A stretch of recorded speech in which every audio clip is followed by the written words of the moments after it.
আসসালামু আলাইকুম এভরিওয়ান, কেমন আছো সবাই? আশা করি সবাই অনেক ভালো আছো। তার আগে বলো আজকের এই মেকআপ লুকটি কেমন লাগছে।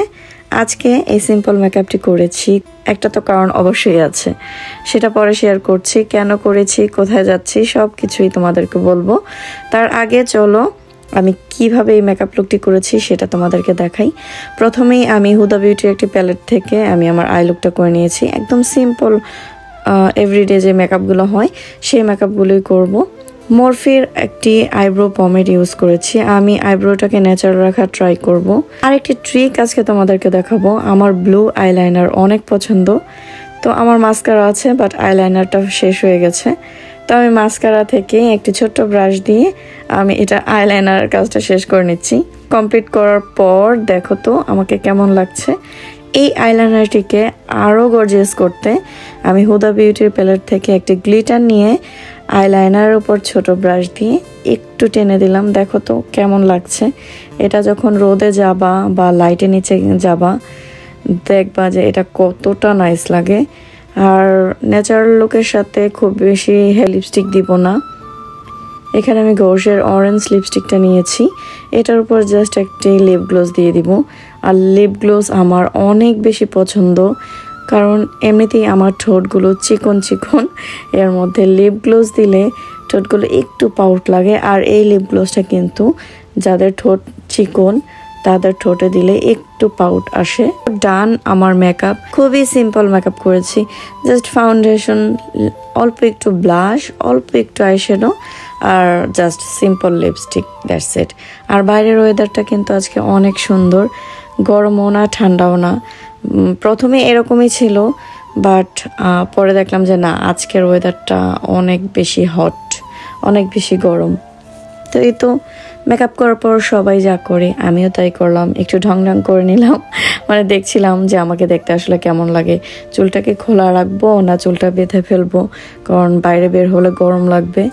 তো পরে প্রথমে আমি চুলটা ওপেনই রেখেছিলাম, যখন বাইরে বের হয়েছিলাম আমি বেঁধে ফেলেছি কারণ অনেক গরম ছিল।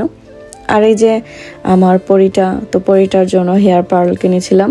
এই পার্লগুলো অন্যভাবে ইউজ করা যায়, বাট আমি ওর জন্য কিনেছি শুধুমাত্র চুলে ব্যবহার করার জন্য। তো বলছিল মামা আমাকে একটু এখানে একটা লাগিয়ে দাও, দেখতে সুন্দর লাগবে।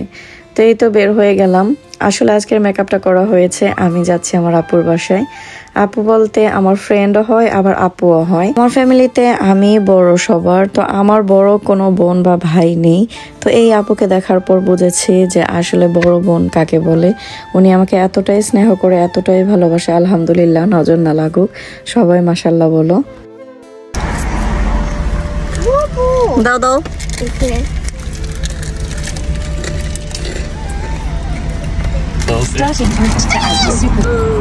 আমার বাচ্চারা অনেক লাইক করেছে এই জায়গাটা, মানে এত সুন্দর। আসো বসি। বাংলাদেশে হলে এগুলার মধ্যে বাচ্চারা উঠে তারপরে পানির মধ্যে ঝাপ করে লাফ দিত, মনে আছে? শামা আর শাফি এই জায়গাটা অনেক বেশি লাইক করেছে। আমি যাবো ওই যে ফ্লাওয়ারের ওইখানে। ওইটাই তো ফারহানদের হাউস, আমরা যাব এখন ওই হাউসেই। ইয়েস। হোয়াট শামা, তুমি জানো আমাদের বাংলাদেশে এরকম গাছের মধ্যে আমরা দোলনা বেঁধে তারপরে দোল খাই।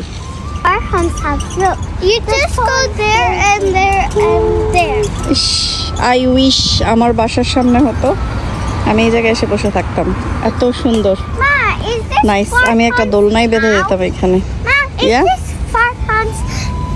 Playground? Yes, Baba. No. না প্লেগ্রাউন্ড না, আমরা যাব। Let's go to the flower. Okay, let's go. Yes, I can see. Oh, wow. What are you doing? কাটা আছে। আমার ছেলেটা হলো সেটাই করে, কি করে সবাই দেখো, আমি জানি সে কি করবে। Oh, it's okay. That's okay. এই যে টাইগার ফ্লাওয়ারটা নাও। This way, tiger flower. Okay, it's fine. Yes.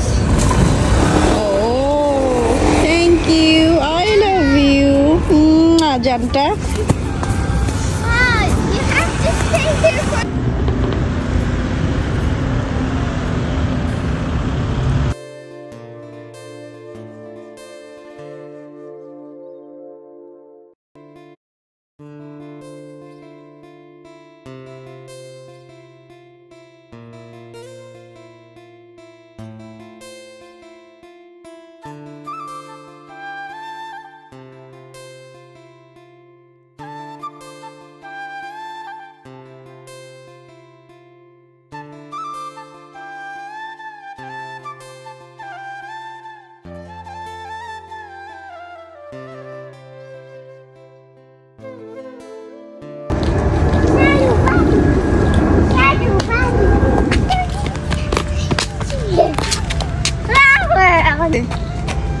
That's an acorn.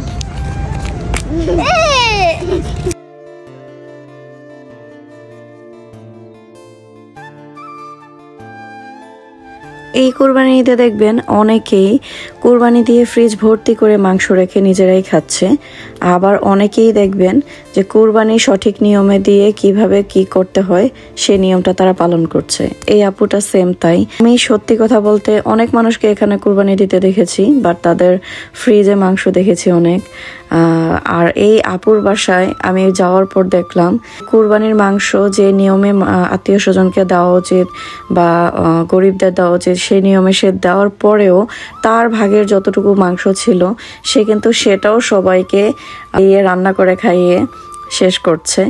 যেটা আত্মীয় স্বজনকে দেওয়ার সেটা তো দিয়ে দিয়েছে, গরিবদেরও দিয়ে দিয়েছে, বাট তার ফ্রিজ ভর্তি করে সে মাংস রাখেনি। আমার কাছে ব্যাপারটা এত বেশি ভালো লেগেছে। অনেস্টলি কুরবানির নিয়ম কিন্তু এটাই, তুমি কুরবানি দিবে, তোমার আশেপাশের মানুষের মনে যদি তিল পরিমাণ কষ্ট থেকে থাকে তাহলে কিন্তু সেই কুরবানি হবে না, আমি যতটুকু জানি। এখানে আপু আমার জন্য পান রেডি করে রেখেছিল, কারণ আমি পান অনেক বেশি পছন্দ করি। এই তো পান খাচ্ছি আর হাসছিলাম, কারণ পান খাওয়ার এই ধরনের ভিডিও আমি কখনোই করিনি। ছোটবেলা থেকেই যখন দাদি আর নানি বাসায় আসতো আমি কিন্তু আর কিছু খাই না খাই তাদের কাছ থেকে পান খেতামই। এমনও হয়েছে তাদের মুখের পানটাও আমি খেয়েছি। এই যে এখানে আপু আমার জন্য মাংস আর কুরবানির যে গরুর ফ্যাপসা কলিজা থাকে সেগুলো দিচ্ছিল, আর আমি মুরগির ভিতরে যে ডিমটা হয় সেটা অনেক পছন্দ করি বলেছিলাম, সেটাও আমার জন্য আলাদা করে রেখেছে। মানে আমি আপুর কাছ থেকে সত্যি কথা অনেক কিছু শিখেছি। ইনশাল্লাহ আমি যদি কখনো লন্ডন কুরবানি দেই আমি হয়তো আপুর এটাই ফলো করব। ফ্রিজ ভর্তি করে মাংস আমি রাখবো না ইনশাল্লাহ। আমাদের বাংলাদেশে দেওয়া হয় কুরবানি, বাট এখানে দেওয়া হয়নি। ইনশাল্লাহ যদি কখনো দিই আমি আপুর কাছ থেকেই শিখেছি কিভাবে কি করতে হয়, আমি সেইভাবেই দেব যেন কারো মনে তিল পরিমাণ কষ্ট না থাকে। তারপর খাওয়া দাওয়া শেষ করে চলে গেলাম পার্কে। তো এই এরিয়াতে কিন্তু যারা বাইরে থেকে ঘুরতে আসে, লন্ডনের ঠিক এই এরিয়াতে, এটা হচ্ছে ক্যানারি ওয়ার্ফ, এখানে সবাই ঘুরতে আসে কারণ এই এরিয়াটা অনেক সুন্দর। আমরা যাচ্ছি একটা পার্কে বাচ্চাদের নিয়ে, বাসার কাছেই ছিল পার্কটা। ঈদ বলে কথা, সারাদিন খাওয়া দাওয়া ঘোরাফেরা না করলে কি হয়, ওরা এখানে একটু খেলাধুলা করবে।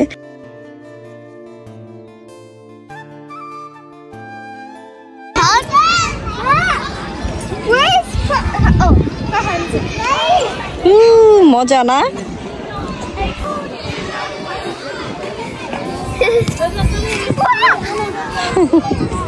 আসো আসো, এইটাতে ওঠো, ওই যে ওইটাতে। ওইটা দেখ কি। Okay okay, ready ready ready. Super hero. তাকা উপরে, উপরে তাকা।